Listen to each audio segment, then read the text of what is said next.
Hello student, welcome my channel let's education. I am Meenakshi Pal और आज की जो क्लास है स्टूडेंट वो है 19 जुलाई सन 2022 करंट अफेयर्स की। 19 जुलाई के जितने भी इंपॉर्टेंट क्वेश्चन है आज हम इस क्लास में डिस्कस करने वाले हैं। ठीक है, ये क्लास आपकी सभी एग्जाम की बहुत ही ज्यादा बेनिफिशियल है, चाहे वो सुपर टेट हो, लेखपाल हो, यूपीएससी पैट का एग्जाम हो या आने वाले जितने भी अपकमिंग एग्जाम है उसमें आपकी जो करंट अफेयर्स की पूरी हेल्प इस क्लास से हो जाएगी। फर्स्ट ऑफ ऑल मैं आपसे माफी मांगना चाहती हूँ क्योंकि कल आपकी क्लास नहीं हो पाई थी और कुछ दिनों जो क्लास है वो टाइमिंग से नहीं हो पा रही बिकॉज मेरी तबीयत बिल्कुल भी ठीक नहीं चल रही थी इस वजह से। तो जैसे जैसे मैं रिकवर होती हूँ अपनी क्लास को टाइमिंग और शाम वाली क्लास को भी स्टार्ट करने की पूरी कोशिश करूंगी। ठीक है, उसके लिए मैं आपसे दोबारा से फिर से माफी मांग रही हूँ, क्लास आगे से लेट नहीं होगी। तो आज की क्लास स्टार्ट करने से पहले मेरी आपसे एक ही रिक्वेस्ट है, अगर आपको क्लास पसंद आती है तो ज्यादा से ज्यादा लाइक कीजिए, शेयर कीजिए, चैनल को सब्सक्राइब कीजिए। ठीक है, तो आज की क्लास स्टार्ट करते हैं।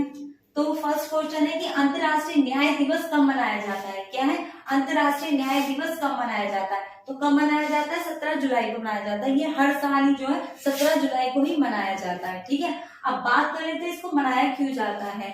तो इसका मनाने का जो रीजन है वो है जो देश में या समाज में लोग रह रहे हैं उसकी न्यायालय की मतलब न्यायालय को पहचानने की, न्यायालय की प्रणाली को पहचानने के लिए इसको मनाया जाता है।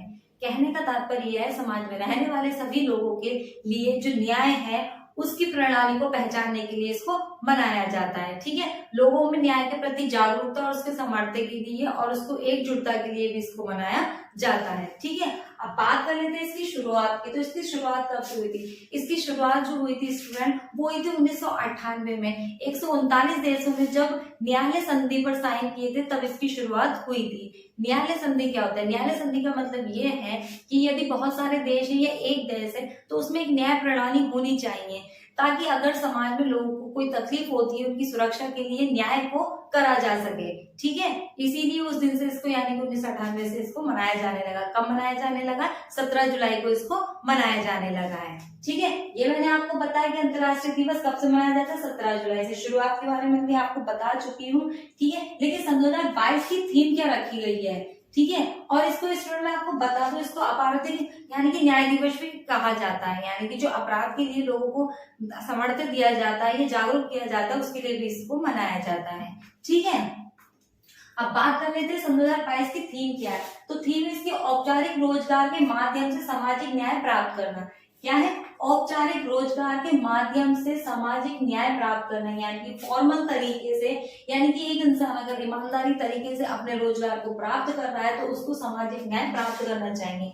यानी कि हर मनुष्य, इस दुनिया में जितने भी लोग रह रहे हैं उसमें 20% में क्या है, महिला और पुरुष दोनों ही कार्य कर रहे हैं। अगर वो काम कर रहे हैं तो समाज का दायित्व है कि उसको सुरक्षा प्रदान की जाए। ठीक है, तो यही इस साल की थीम रखी गई थी, क्या कि औपचारिक रोजगार के माध्यम से सामाजिक न्याय प्राप्त करना, यानी कि समाज से न्याय को प्राप्त करना। ठीक है, अब बढ़ते हैं अपने नेक्स्ट क्वेश्चन की ओर, यानी कि सेकंड की।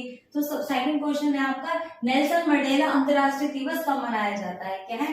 नेल्सन मंडेला अंतर्राष्ट्रीय दिवस कब मनाया जाता है? तो ये कब मनाया जाता है? 18 जुलाई को इसको मनाया जाता है हर साल। ठीक है, अब बात कर लेते हैं कि 18 जुलाई को क्यों मनाया जाता है। तो 18 जुलाई 1918 में नेल्सन मंडेला का जन्म हुआ था। किनका? नेल्सन मंडेला का जन्म हुआ था। मैं बता रही थी ये कौन थे। ये अफ्रीका के सबसे पहले सामाजिककर्ता एक नेता भी थे, प्रवर्तक भी थे और एक वकील भी थे जिन्होंने समाज के लिए बहुत से अच्छे कार्य किए थे। और इन्हीं के जन्म दिवस पे क्या मनाया जाता है? नेल्सन मंडेला अंतर्राष्ट्रीय दिवस मनाया जाता है। कब मनाया जाता है? 18 जुलाई को मनाया जाता है। ठीक है, नेल्सन मंडेला बहुत ही अच्छे सामाजिक कार्यकर्ता थे जिनके नाम का आज भी बहुत ही ज्यादा पहचान है। ठीक है, इनका कहने का मतलब ये रहता था कि जो लोग हैं उनको उन जैसे भी हैं, अगर आप कोई भी कार्य कर रहे हैं तो उसे मन से और लगन से करिए और उससे आगे बढ़िए और लोगों की ज्यादा से ज्यादा मदद कीजिए। ये किसका कहना था? ये नेल्सन मंडेला का कहना था। ठीक है, अब बात कर लेते हैं कि सन 2022 की थीम क्या रखी गई है इसके लिए। तो इसकी जो थीम रखी गई है वो ये है कि आपके पास जो कुछ है और जहां आप हैं उसके मदद से आप जो कर सकते हैं वह करें। क्या है इस साल की थीम? आपके पास जो कुछ है और आप जहां हैं उसके मदद से आप जो कर सकते हैं वह करें। कहने का मतलब यह है स्टूडेंट, इससे कोई फर्क नहीं पड़ता कि आपके पास कितना है, आप कितना कर सकते हैं या आप कितना करना चाहते हैं। आपके पास जितना भी है, जहां भी है, आप लोगों की मदद कर सकते हैं उसी से ही। चाहे थोड़ा है तो आपको थोड़े से ही लोगों की मदद करनी होगी। और इस साल की यही थीम रखी गई है। कहने का मतलब ये थीम जो बहुत ही ज्यादा प्रासंगिक हो सकती है, कैसे, जैसे कि अभी हमारे देश में जो श्रीलंका, उसमें बहुत ही ज्यादा आर्थिक संकट है। तो मान लीजिए हमारा देश है या कोई भी अन्य देश है, अगर वो संकट, आर्थिक संकट से जूझ रहा है, तो हमारे पास जितना होता है उसकी हमें उसके लिए मदद करनी चाहिए। ठीक है, अब बात कर लेते हैं नेक्स्ट क्वेश्चन की, यानी कि थर्ड की। तो क्या है कि किस बैडमिंटन खिलाड़ी ने सिंगापुर ओपन 2022 का खिताब जीता है? क्या है, किस बैडमिंटन खिलाड़ी ने सिंगापुर ओपन 2022 का खिताब जीता है? तो किसने जीता है? पीवी सिंधु ने जीता है। किसने जीता है? पीवी सिंधु ने जीता है। कहां पर जीता है? ये सिंगापुर ओपन में जीता है। इन्होंने चीन की जो बांग जी है उनको हरा करके इस खिताब को अपने नाम किया है। किसने? पीवी सिंधु ने। पीवी सिंधु। अब बात कर लेते हैं इनकी, क्या नाम है, कहां पर जीता है इन्होंने? सिंगापुर। आपको पता है पीवी सिंधु कौन है? बैडमिंटन खिलाड़ी है, ठीक है, भारतीय बैडमिंटन खिलाड़ी। सिंगापुर में जीता है। सिंगापुर की कैपिटल क्या है? सिंगापुर सिटी है। क्या है? सिंगापुर की कैपिटल सिंगापुर सिटी है। और यहाँ की जो प्रेसिडेंट है वो कौन है? हलीमा याकूब है। कौन है? हलीमा याकूब है, सॉरी, ठीक है। और यहाँ के जो मतलब करेंसी है वो क्या है? सिंगापुर डॉलर है। क्या है? सिंगापुर डॉलर है। कहाँ की? सिंगापुर की करेंसी है, ठीक है। अब बात कर लेते हैं नेक्स्ट क्वेश्चन की, यानी कि फोर्थ की। तो एनएसई स्टॉक एक्सचेंज के नए एमडी में सीईओ कौन बने? क्या है स्टूडेंट? एनएसई स्टॉक एक्सचेंज के नए एमडी में सीईओ कौन बने? तो कौन बने? आशीष चौहान बने हैं।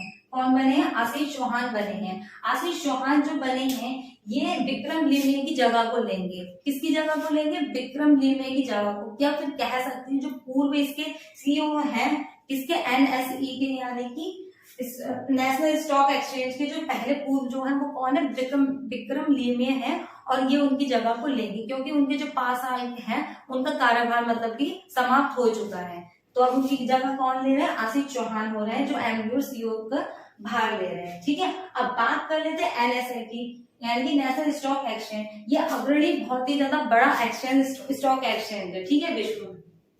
अब जो इसकी स्थापना कब हुई थी एनएसए की? तो इसकी स्थापना हुई थी 1992 में, यानी कि 1992 में इसकी स्थापना हुई थी। इसका हेडक्वार्टर कहाँ पर है? मुंबई में। और इसके सीईओ आपको पता ही कौन बन गए हैं? आशीष चौहान बन गए हैं, ठीक है। अब बात कर लेते हैं नेक्स्ट क्वेश्चन की। तो नेक्स्ट है कि विश्व में सबसे ज्यादा देखने वाली गुफा कौन सी बनी है? क्या है? विश्व में देखने वाली सबसे ज्यादा देखने वाली गुफा कौन सी बनी है? तो कौन सी बनी? नवेल-होहेले बनी है। कौन बनी है? नवेल-होहेले। ये कहाँ पर है स्टूडेंट? जर्मनी में है। इसका नाम क्या है? नवेल-होहेले है। और इसे कोहरे की गुफा भी कहा जाता है। क्या कहा जाता है? फॉग कैव कहा जाता है। कोहरे की गुफा इसको कहा जाता है, ठीक है। और जर्मनी की कहाँ पर है? जर्मनी की स्वाबियन-जुरा शहर में है। कहाँ पे? स्वाबियन-जुरा शहर में है। इसकी जो खोज हुई थी 1803 में हुई थी। इस गुफा में जाने के लिए कम से कम 143 की सीढ़ियों से इसमें अंदर जाया जाता। और इस गुफा की जो मतलब जो दीवारें हैं उन पर बहुत ही ज्यादा अद्भुत आकार की क्या है? छल्लेदार आकृतियां बनी जाती हैं। और क्या है, इसीलिए लोगों को क्या करती है? ज्यादा अट्रैक्शन करती है, ठीक है। अब बात कर लेते हैं किसकी, ये कहाँ पर है? जर्मनी में। तो जर्मनी की कैपिटल क्या है? बर्लिन है। क्या है? बर्लिन है, ठीक है। अब बात कर लेते हैं नेक्स्ट क्वेश्चन की। तो विश्व सीरीज यानी विश्व रैंकिंग सीरीज कुश्ती टूर्नामेंट में किसने स्वर्णिम सफलता हासिल की है? क्या है?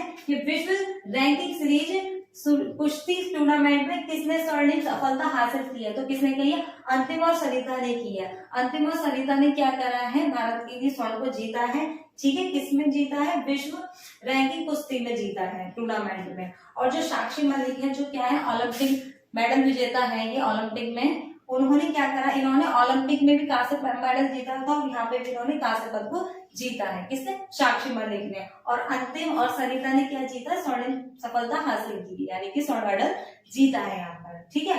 अब बात कर लेते हैं नेक्स्ट क्वेश्चन की। तो नेक्स्ट क्वेश्चन क्या है कि किस देश ने पर्यटन स्थल पर महिलाओं के प्रवेश पर प्रतिबंध लगा दिया है? क्या है?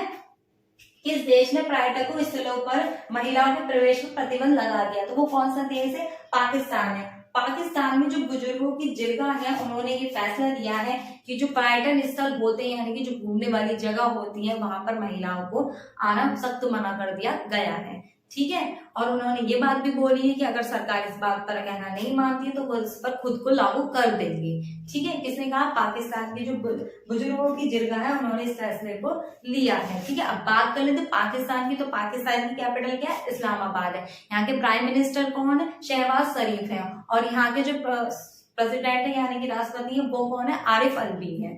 ठीक है स्टूडेंट, सो आज स्टूडेंट यही थे क्या, मतलब 19 जुलाई की जितने भी इंपॉर्टेंट क्वेश्चन थे आज मैंने इस क्लास में डिस्कस करें। क्लास छोटी है उसके लिए आई एम रियली सॉरी, मैंने आपको बताया थोड़ी सी तबियत की वजह से मैं क्लास पूरी नहीं ले पा रही हूँ, और मैं जल्दी जल्दी आपसे प्रॉमिस करती हूँ मैं क्लास को 8 बजे से पहले और शाम वाली क्लास को भी जल्द से जल्द स्टार्ट कर लूंगी। अगर आपको ये क्लास पसंद आती है तो प्लीज ज्यादा से ज्यादा लाइक कीजिए, शेयर कीजिए, चैनल को सब्सक्राइब कीजिए। ठीक है, इस क्लास का लिंक और जो टेलीग्राम ग्रुप का लिंक है वो आपको डिस्क्रिप्शन में मिल जाएगा। संडे में मैंने एक टेस्ट क्यूज रखा था स्टूडेंट, किसी ने नहीं देखा हो तो उस क्लास को भी देख लेना, उसका लिंक भी मैं डिस्क्रिप्शन में डाल दूंगी, जिससे आपको पता चल जाएगा जो मैंने अभी तक आपको क्वेश्चन कराए थे उसके एनालिसिस के लिए बहुत ही ज्यादा वो बेनिफिशियल है। तो मैं लेती हूँ आज की क्लास में विदा और मिलते हैं फिर कल की क्लास में। आज की क्लास के लिए थैंक यू सो मच।